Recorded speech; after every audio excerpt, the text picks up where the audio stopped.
The COVID-19 pandemic entered into our lives and revolutionized the way in which we interacted, the way in which we worked, and indeed the way in which we lived our lives.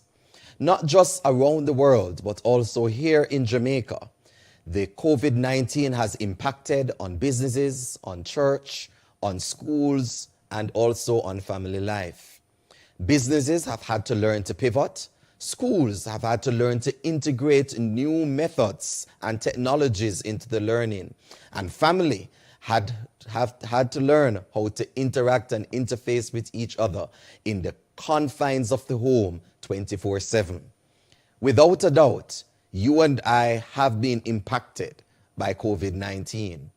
Today, Bless TV brings to you this special, insightful look on how businesses in Jamaica, Seventh-day Adventist owned, have been able to stay afloat, integrate their faith, and to keep mission at the center.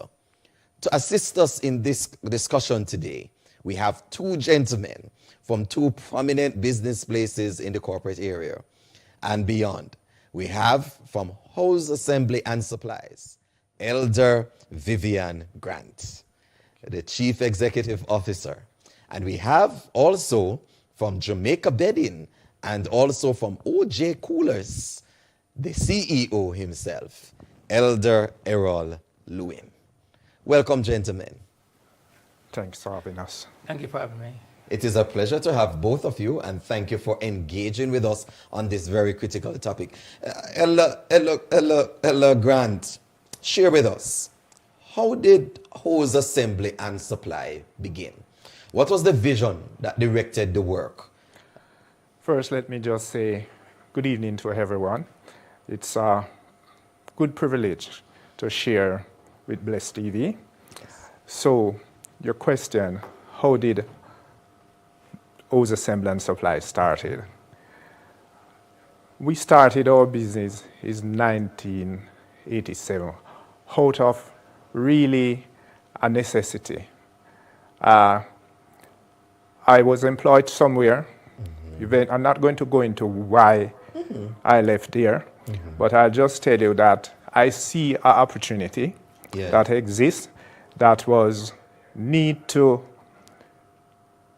people need to have a place where they can come and do their repairs to their hydraulic components.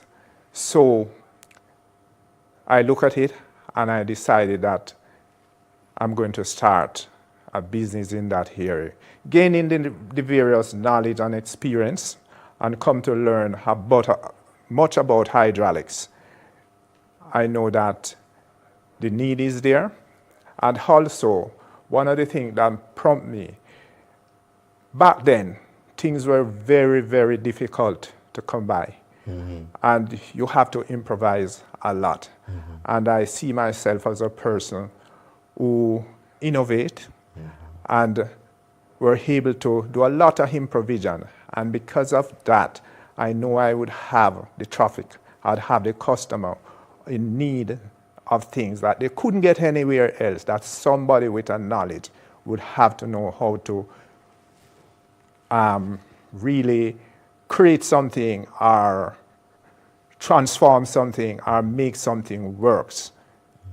So the opportunity exists and I go after it. So your background, your training and your experience, tell us a little bit about your life prior to that in terms of your academic training, your background, that would have made you in 1987, which is basically what, 37 years ago, be able to launch into this, because it didn't just happen overnight. Tell us a little bit about the background and the academic training.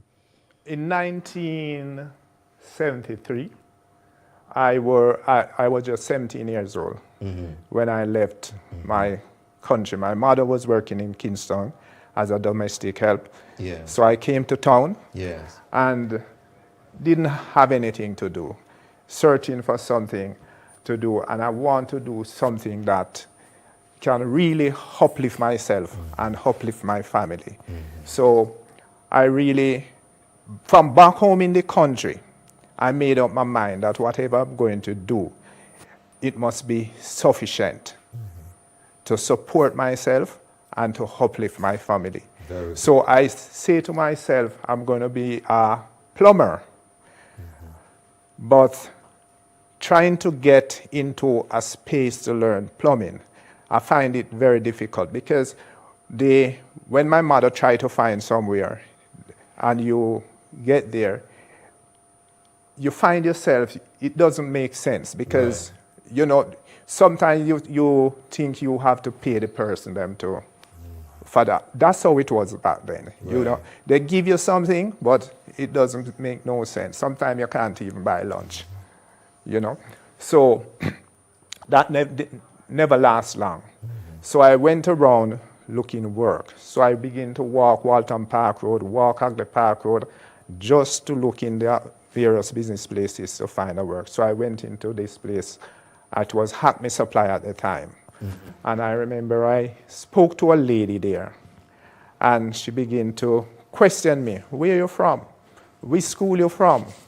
And, you know, answer the long and the short, she tell me, okay, go back to your school, get your transcript, let me see how you do in school, and then I'll see what I can do for you. So I went back there, they gave me the thing. I left the country because in those days they used to have this exam, common entrance. And after I know they get a half, they have a half full thing, but I went to Dintil. That's where I was supposed to be. I left and come to Kingston after delay in Guysville sometime. So I went back, she looked at what I did at school, and she said, I'm going to give you a job. So she gave me a job there. I do many things I did there, but my interest was to get in the workshop where they do the hydraulic thing.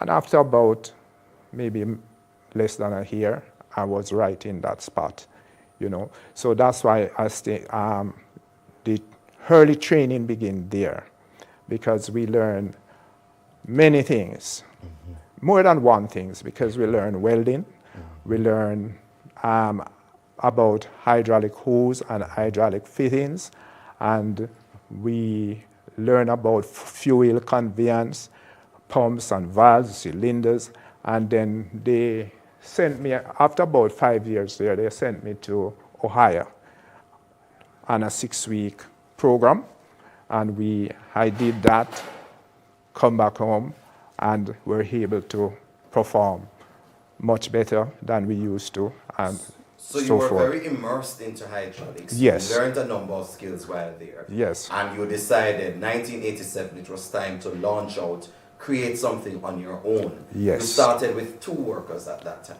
Yes, that's myself and one of my brother. Today, you manage a staff complement of how many individuals?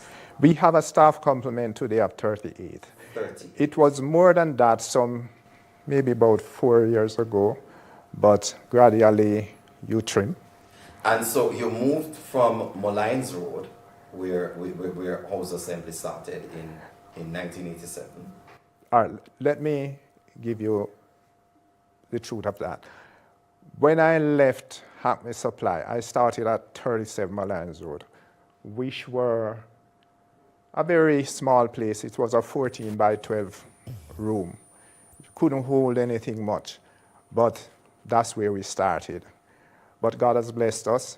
We were able to rent a little warehouse from my uncle. He have an empty house at Norton Drive, and he rent me a part of it so we could store the things there, and then we work from 37. Gilbert came, and Gilbert disrupted all of that. Wild Gilbert. Wild Gilbert. Yeah. Disrupt all of that. But, you know, I look at it because all things work together for good. Because where we were in, the roof came off. Yes. And the owner of the building then moved me into a larger part of the building. And so now you are actually, to cut it right to the point, now you're actually on Hagley Park Road. Yes. And you own your own enterprise, your Yes. own building, and you serve not just the Kingston and St. Andrew metropolitan area, but also in the parish of St. James. Yes, we have a store Montego Bay, Cattleman, Montego Bay. We're going to come back to you. Let me pivot to our Jamaica bedding and OJ Coolers boss, Ella Lewin. Ella Lewin, walk us through. When did Jamaica bedding begin? What was the rationale that drove the vision for Jamaica bedding? And how are things now with Jamaica bedding? The antecedent for Jamaica bedding was a next company named Foam and Accessories. What we used to do with foam and accessories, we just import the polyurethane foam, and we just cut them up and sell people for car seat, for chair seats, and that type of thing, and so on. The demand was great. After that, no, because the barrier to entry was very, very low.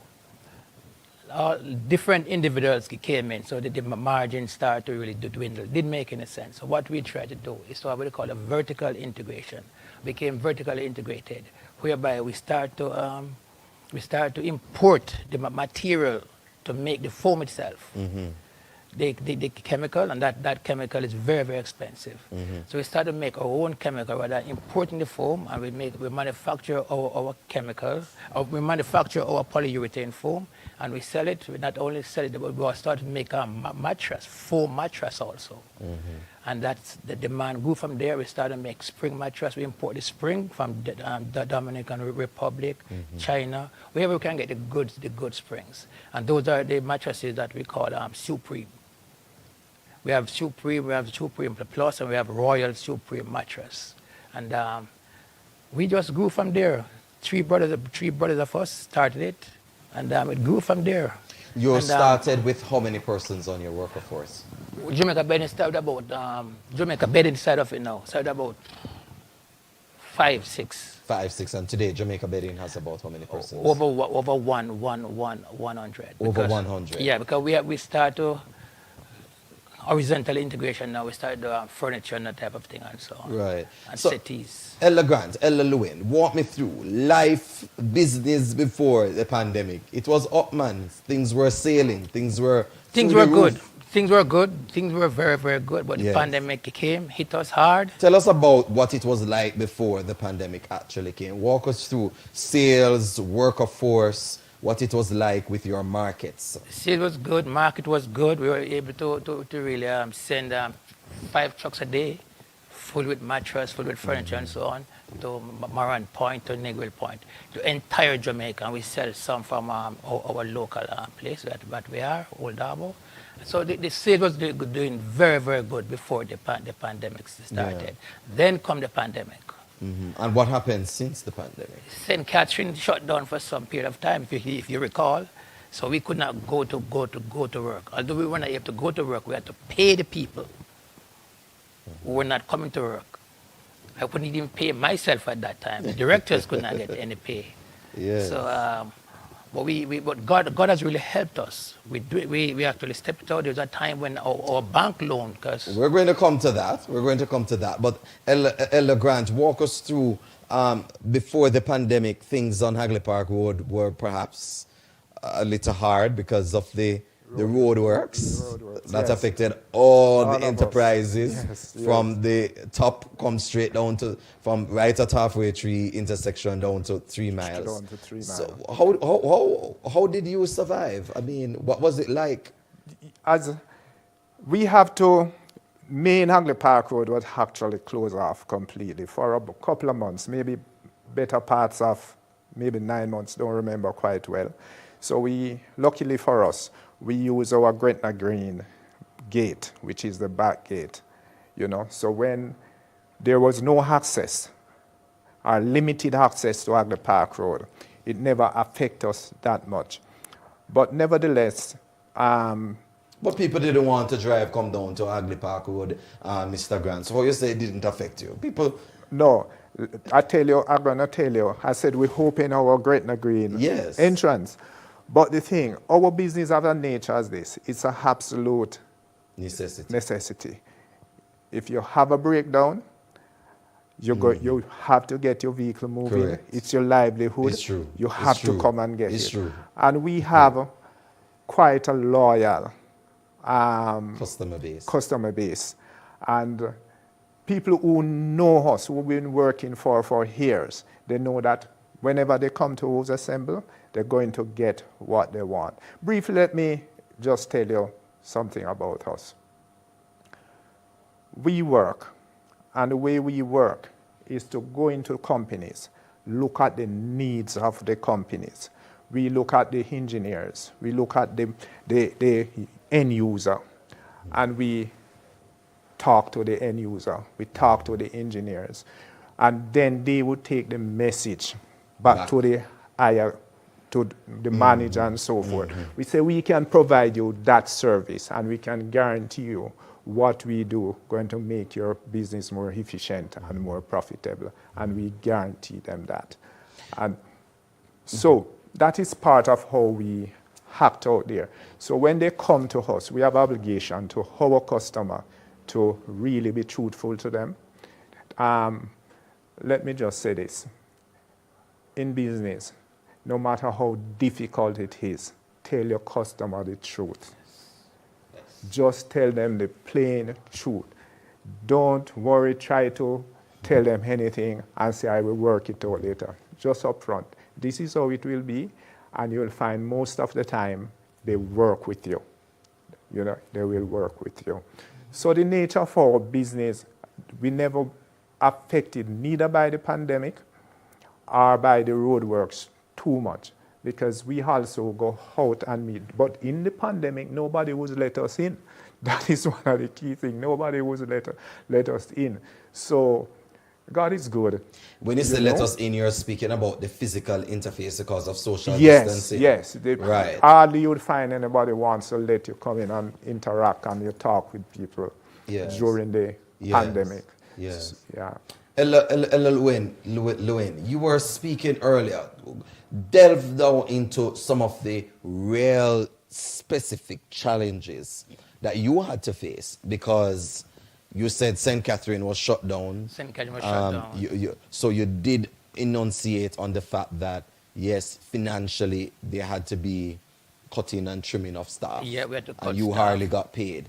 But bring us deeper into the world. What were you facing throughout this time? There was none for production. We were not able to produce anything. Plus, we also had what we call the supply chain problems. Yes. We could not get anything from overseas because of the pandemic. Right. And I would say about 50 to 60% of manufacturing, bedding manufacturers and so on, we have to import most of the things. The chemicals have to be imported, because we don't manufacture chemicals. The fabric have to be imported and everything like that. So we had springs have to be imported from the DR, the Dominican Republic.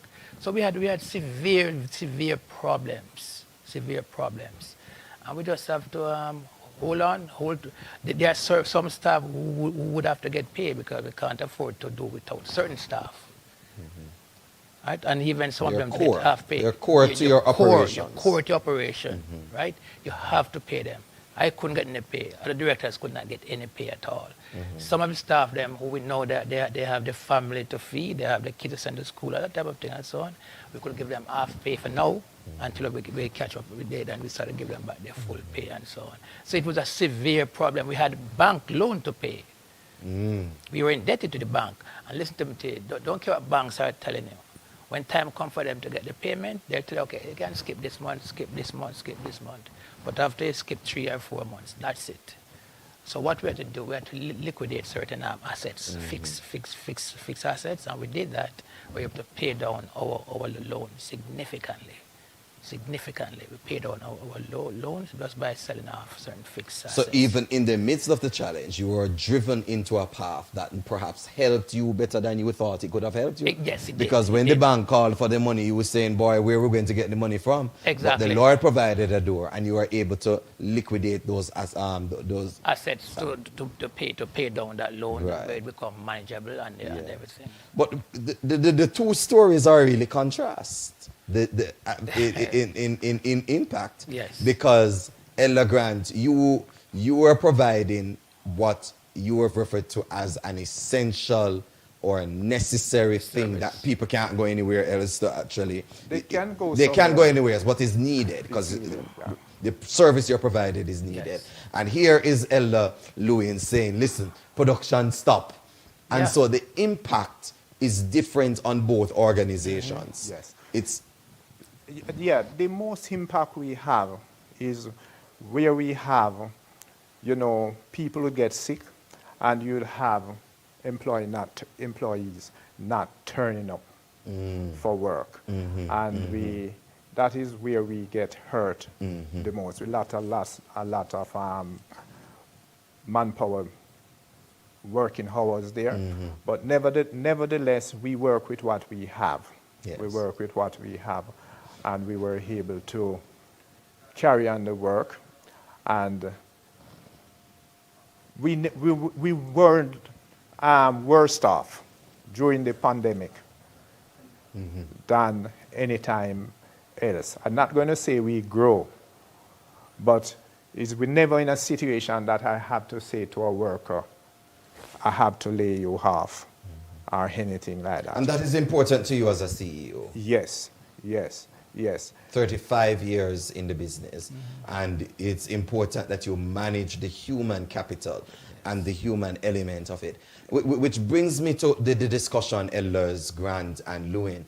The pandemic not only brought to the fore some changes in the operations that need to happen in companies, but it accelerated in a number of places. Yes. So yes, there were some things that had to be changed because of the pandemic, and then there are other things that it accelerated. There are at least 4 of them that I want us to look on before as we get closer to our first break. Ella Grant, I want to speak about the digitization of the economy, because this has been one of the most significant impacts of the pandemic. It's not that we were not en route to a digitization of the economy. True. Right. It is that the pandemic called on us to move quicker. Yes. Organizations had to respond more quickly. For one of the ways in which that happened was, for example, some organizations right up to the start of the pandemic were paying individuals via check or even the pay stubs being paper. But since the pandemic, that had to change and pivoted. How has digitization of the economy impacted on hose assembly and supplies? One of the strategy to that, how you really meet that, you have to learn to embrace change and embrace it fast. That's right. If you see change coming, even if you have asset there and you see the asset not performing, get rid of it. You have to just embrace change and embrace it fast. You see something coming, begin to think, plan. Yes. How do I going to face this challenge that I see coming on? So even before we have this wide-scale digitization and technology, more technology involved in our business, some of us, especially the management staff, still was working from home years ago. Well, we're coming to the work at home part. Yes. But I wanted to focus on the digitization. But I guess you're talking about the technology now affording you the ability to work at home. Yes. Okay. So I'm just saying that we used to do that long before. Yes. But so it's preparation also. Because if you were using something, you have to make some changes, some necessary changes that you have to make at a point in time just to meet the needs. For example, we would have customers that say you have to go out to them, but no, you can't go.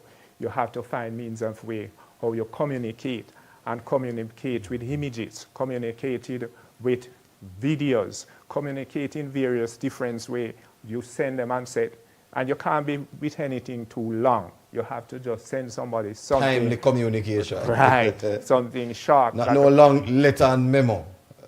Right, so you have to have some strategy how you deal with the situation. I like those 2 points that you've raised, Ella Grant. You have actually raised that to be resilient in a global change environment as the pandemic has brought about. Number one, I love how you put it, embrace change and embrace it fast. Yes. And number two, to prepare. Yeah, and you have to collaborate. Collaborate. Collaborate with your partners, And when I'm talking about your pastor, everybody who you do business with, both your suppliers, your manufacturers, and your customers, you have to do that collaboration to make sure that when you're in need of something that requires a change, you can have somebody right at the manufacturing end to say, this is how I want you to redesign this. This is how I want this. My customer is requesting this, you know. And these are things that you have to do yourself sometime.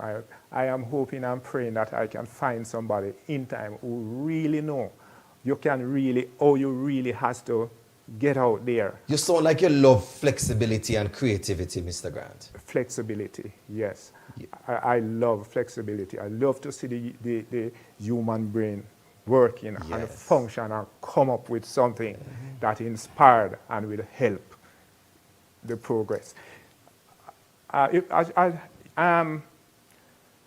Some of the things that inspired me, you see, I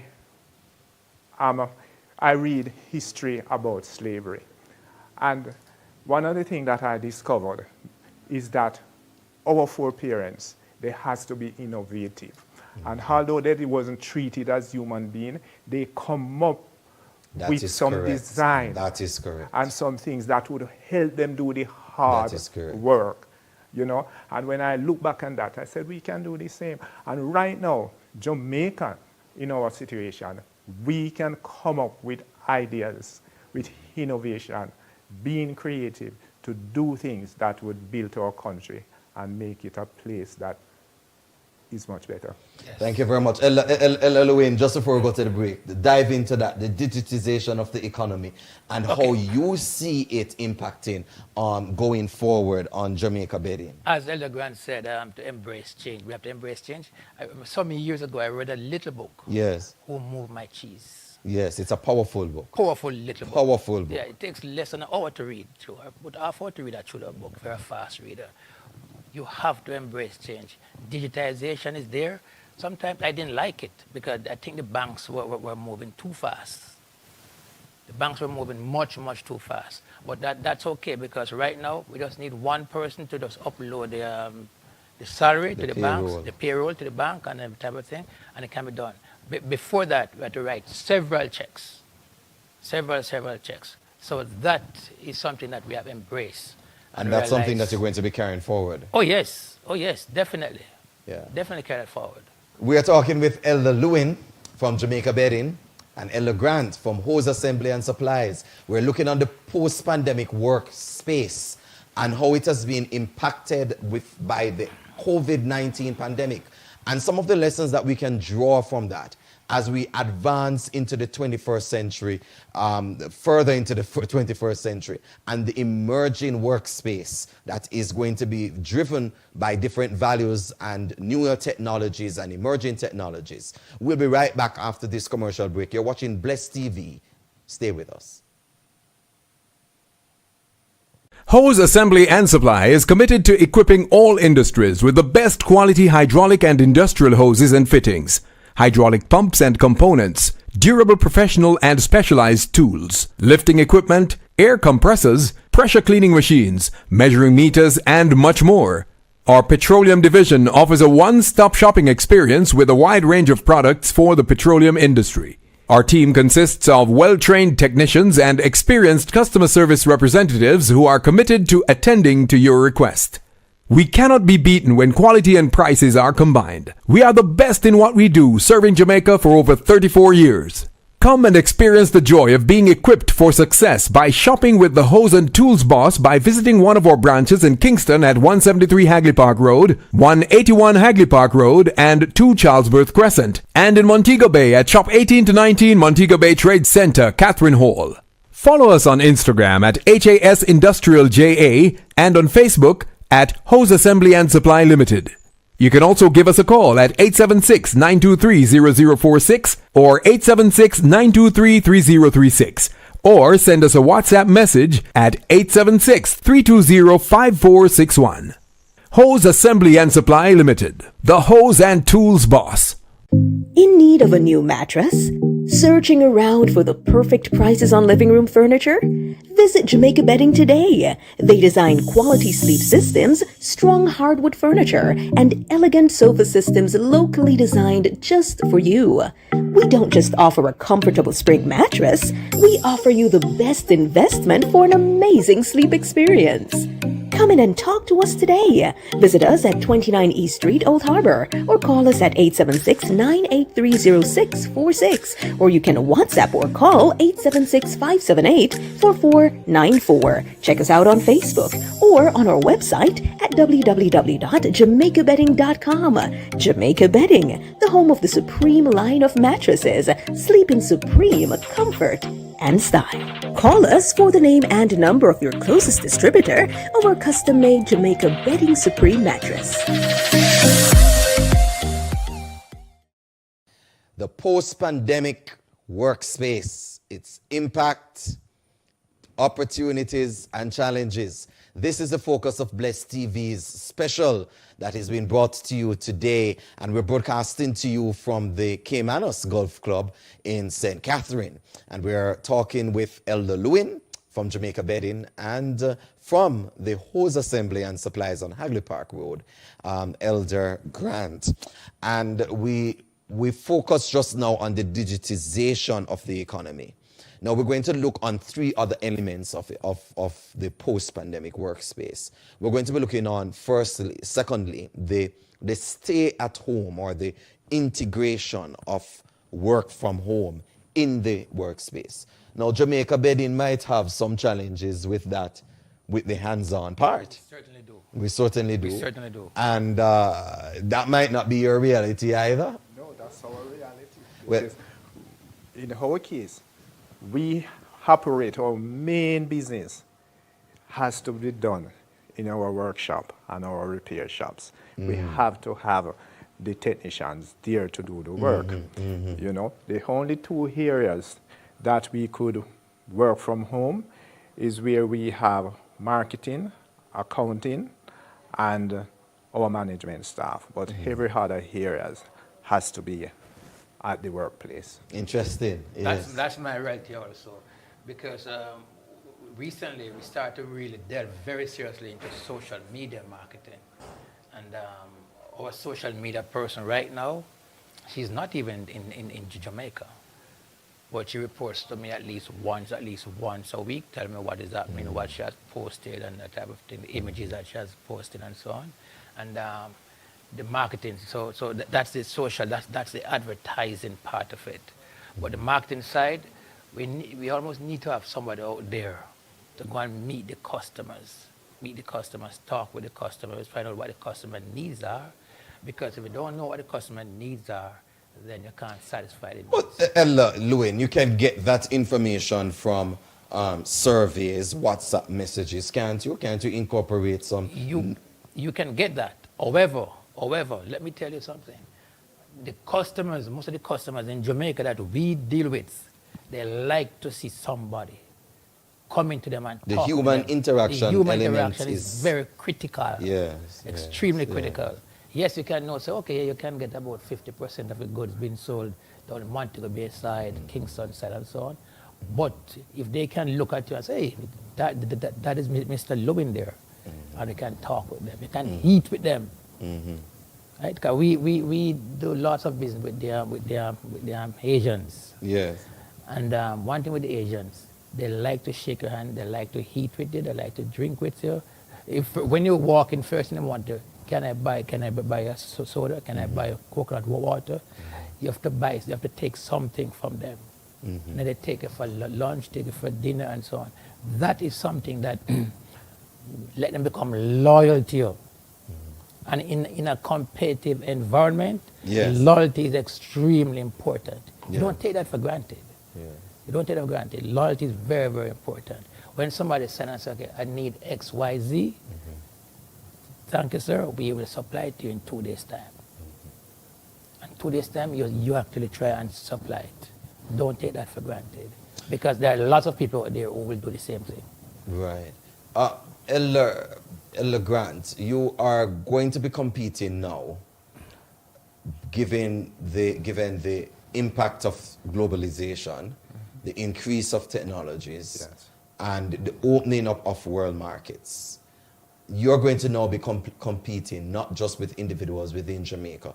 Do you have a vision? Do you have a outlook as to how globalization, especially since it's been expanded in the pandemic, how it's going to let hose assembly supplies and the suppliers not only be resident in St. James and Kingston and St. Andrew, but perhaps in China, perhaps a piece of the market in the United States of America?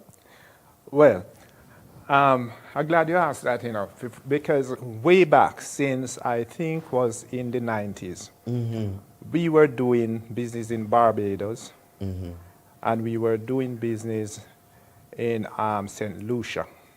Okay. We were doing business in St. Lucia. We deal with a company that supplies us with lubrication equipment. And because they train us and do the supply, any business come up in the Caribbean, they would say, okay, we want you to go and address this in that, But we haven't done that for a while, but we were doing those type of business. There's still room for that. Our company deals with very highly technical product. When I said highly technical product, we are in lubrications. As a matter of fact, I don't think it would be a stretch for me to say that we are number one in lubrication equipments, away from hydraulic hose, because lubrication equipments is a complement to hydraulic hose and fitting and industrial hose. Those complement those.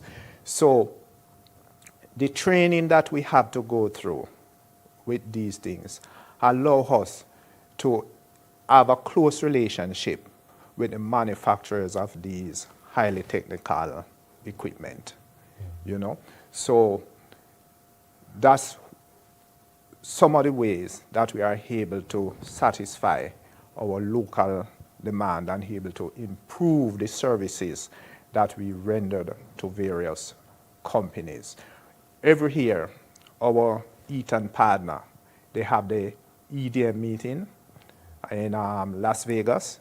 It's a 4-day meeting. We would be a part of that. And you go there, they'll introduce you to the new product and so forth, and you learn about different things and method and how you're doing things. And we'll come back and we'll share that also with our customers. We always come back with something that we can really plug in to our business model, to make our business have a flavor. So you're having a globalized learning perspective. Yes, a global. And you bring that back. And yes, I want you to explain, Elder Grant, why it is so critical for businesses, especially moving into this knowledge-based economy, global space, why it's so important that we have a view, not just of it within Jamaican territory, but a global view. Why do you think it's so important in business? Because things are changing rapidly, and today you are with one technology, and the next something you can find along. Newer ways to get it done. Newer ways to do business. In a shorter time. And time is important. Turnover. Time is important. So the competition out there, not only locally, but internationally, is great. In my circles, you have buyout heavy here. You have takeover heavy here. You hear mergers acquisitions. And acquisition every year. So because that type of aggressiveness, you find that the companies that we dealt with overseas always push you. And sometimes they push you to the limit. Yes. Because even as we speak here, we have a training program with Eaton, which if we want to be in good stead, we have to have our various technicians. Right now, we do 4 of our technicians since 1922. We have another 4 to do directly. Since 1922? 2022, sorry. 2022. Thanks, Pastor. So, for the rest of this year, we have another 4 people to train, and all this is done through technology Zoom. Yes. Design it. Very, very critical perspectives. Elder Lewin, you're going to be competing with individuals and partners that are exposed to quality, All right. equal quality to yours, quicker turnover time with customers who are ordering things on Amazon, As Elder Grant- getting them delivered right to your door. How is globalization impacting on you? One of my mantra is to think globally, but act locally. That's correct. Yes. Think globally, but act locally. In other words, ISPA shows. ISPA is International Sleep Product Association. They have them every 2 years. We make certain we go there to know what is happening in the marketplace, what is happening out there. There was the most recent one was one in Orlando in March of this year. I was there, and I see the new techniques that are coming in, the new technologies that are there, and so on. And we try to use them, employ them, and so on. So we keep on the cutting edge. So nobody cannot beat us in it. Well, Always on the cutting edge. let's look on the third plank that I have for us for the post-pandemic workforce. Let's now shift from globalization and from focus on digitization and technologies. And let's look on the core of why this happens, and it's people. The workforce is drastically changing. Yes. Yes. Not only is it changing in its makeup, it is also changing in its impact.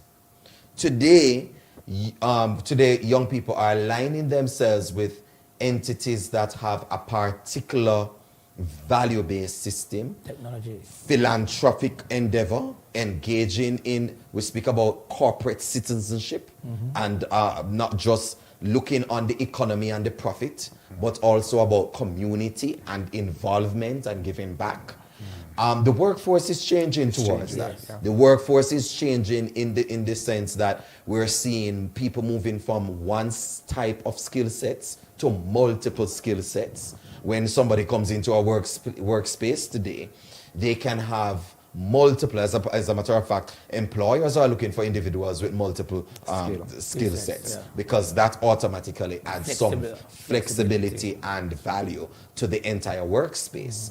And I want to have that conversation with you because globally, it is a relevant conversation. I don't know if we are as strong on it in certain areas here in Jamaica. We see some areas in Jamaica advancing towards it. Yeah. Some persons giving paternity leave. Some individuals are already allowing the workspace to include a center or a little room for maternal care and for child after school aftercare, showing the integration and the support for family life.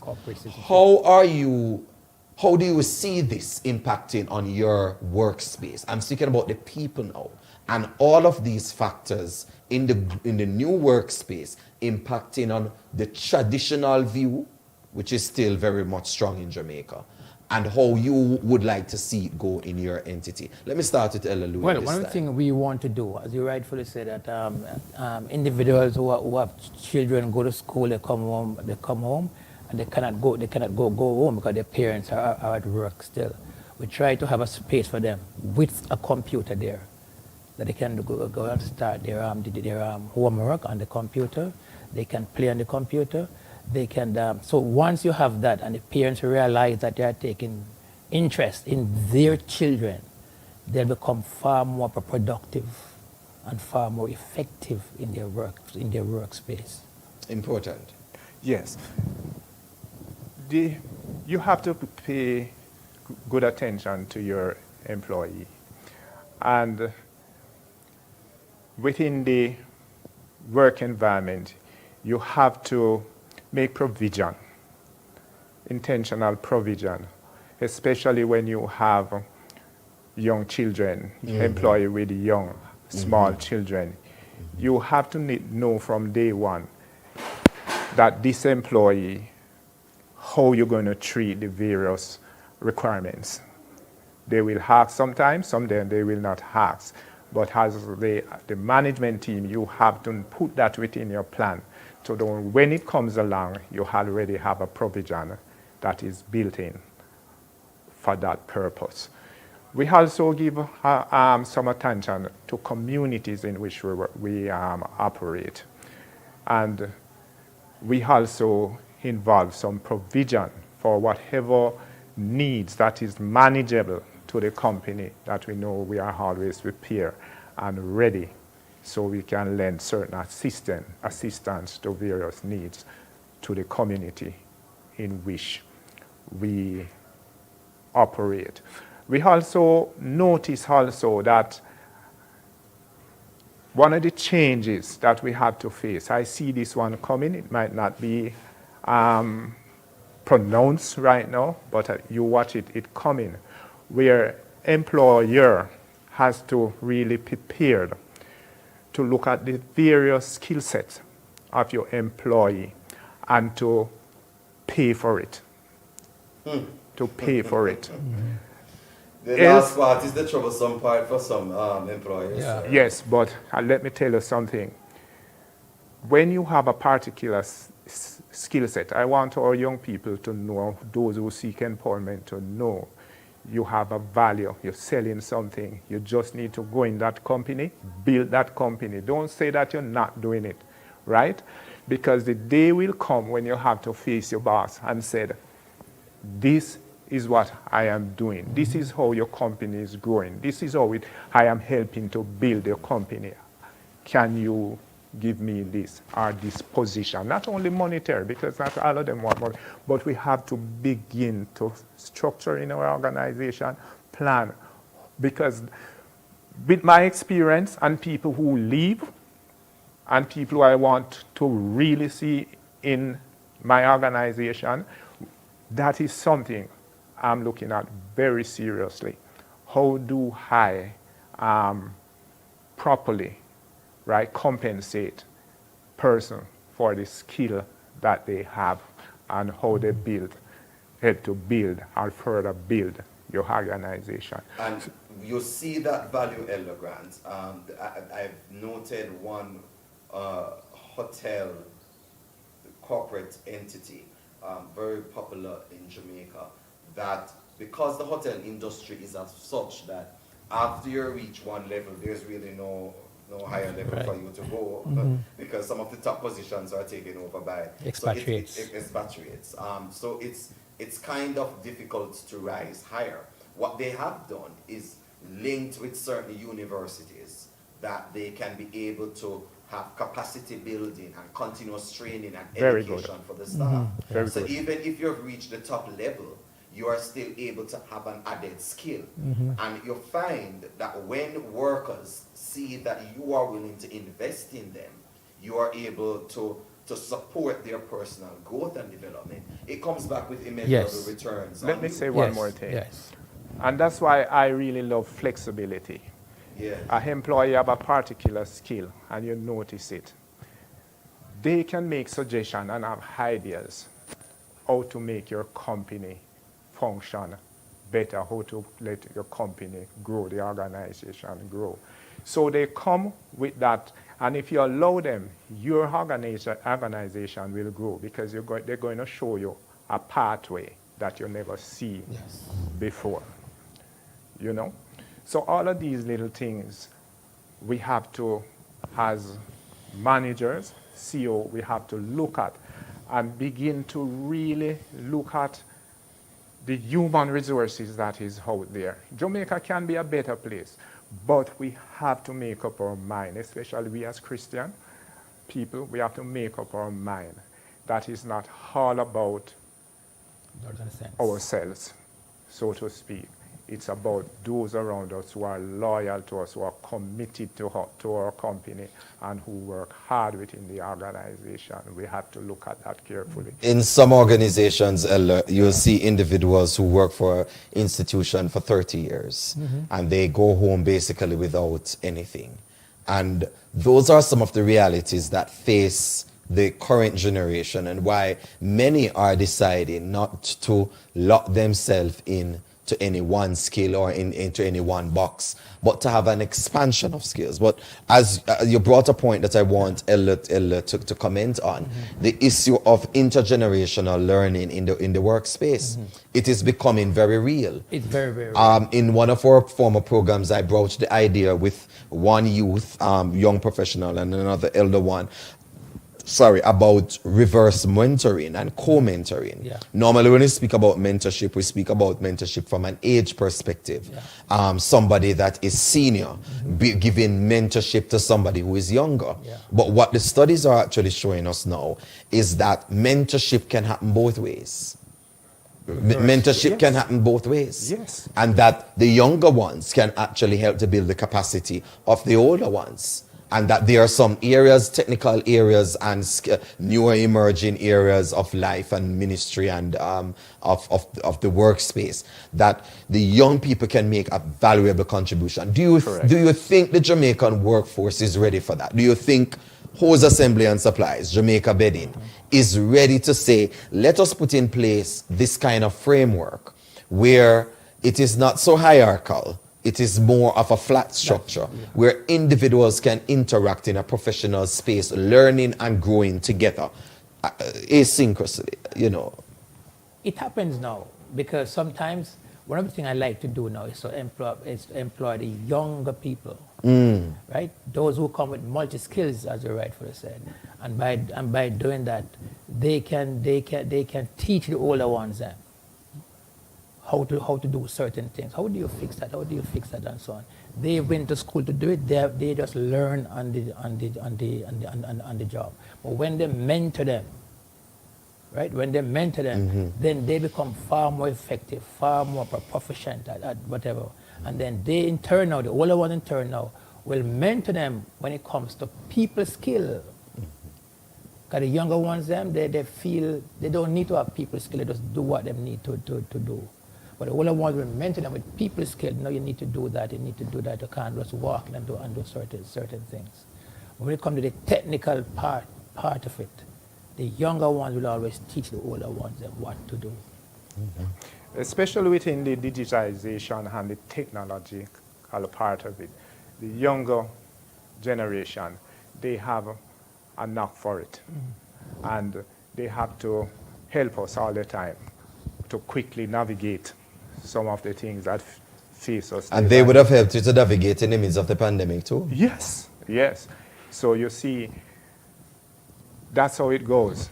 That's how it goes. And you will have your experience and your knowledge that you have to train them, show them. Pass it back, to them to make them more rounded and so forth. Well, I'll close with perhaps one of the most significant points of the new workplace, the new work economy, the fact of work-life balance. I know that for many individuals, for many workspaces, we still maintain a hard line between 8 to 5 job. And individuals today are trying to balance their family life as well as their work life. And when the pandemic came, a lot of companies recognized that they were able to get the same outcomes, some of them, the same productivity, maintain the same productivity levels when individuals are at home working and they can take care of their children and they can look after that as well as when they are actually in the physical workspace. What are your views on how you can integrate and have work-life balance? Individuals getting time off, not just for vacation leave, but also to go to their child's football match. Yes, graduation. Graduation is normally on a weekend, so that is not time off, but you might have a match or something in the week. Take them, pick them up from school, carry them to school. How can you, what are your words as leaders in the business field on how we can have a better work-life family balance? Well, I think it has to be given and take, give and take, because some employees, they come to work strictly 8 to 5. At 5 o'clock, they're gone. Before 5? Before 5, they're gone. They're gone. At the same time now, they are the ones who come to you at times and say, listen, my child is going to play football this evening. He or she going to do this. Can I go off? Sometimes I find that difficult to do. But there are some individuals, they don't watch time. They come to work at 8 o'clock, they leave at 6 up to 7 o'clock. Once work is there to be done. So somebody like that come to you and said, can I get some time off? But shouldn't there be limits though? Shouldn't there be limits? Shouldn't work time be work time? Yeah, but there are certain times, there are certain things that the work demands. Let's say, for example, a truck is there to be sent out, and 5 o'clock he catch you. Are you going to stop at that 5? No, you can't do that. That would be unreasonable. That's the point I'm making. Yeah. So That's the point I'm making. reasonability. That's the point I'm making. So if you are reasonable to me, I don't have any problem. Okay. I see your point. Yeah, changes will come, and this is one that we can't stop. With the new generation coming, and so I'm looking at where the government in it has to come quickly with some kind of solution to this working environment, where you can have, you still get your required 8 hours per day from a person, but if you can structure it in such a way, it has to be organized, depends on the skill and the needs of the person. It has to be organized, you know, but it can work, I'm sure something can work, but the government would have to begin with some kind of policy. That doesn't say within your own business space. You cannot develop something that is workable and fair to you as the employer and the employee. We're going to be closing. Thank you so much for staying with us. The post-pandemic workspace, its impact, opportunities, and challenges. This is the focus of Bless TV's special that is being brought to you today, and we're broadcasting to you from the Caymanos Golf Club in St. Catherine. We want to say thanks to each of you for joining us on this insightful journey with Elder Lewin and Elder Grant. We are certain that your presence here today and you having watched, that you will be blessed in sharing this with other individuals. On behalf of the entire production team, on behalf of our studio engineers, our cameramen, our producers, I am Omar Oliphant, saying thanks and see you next time.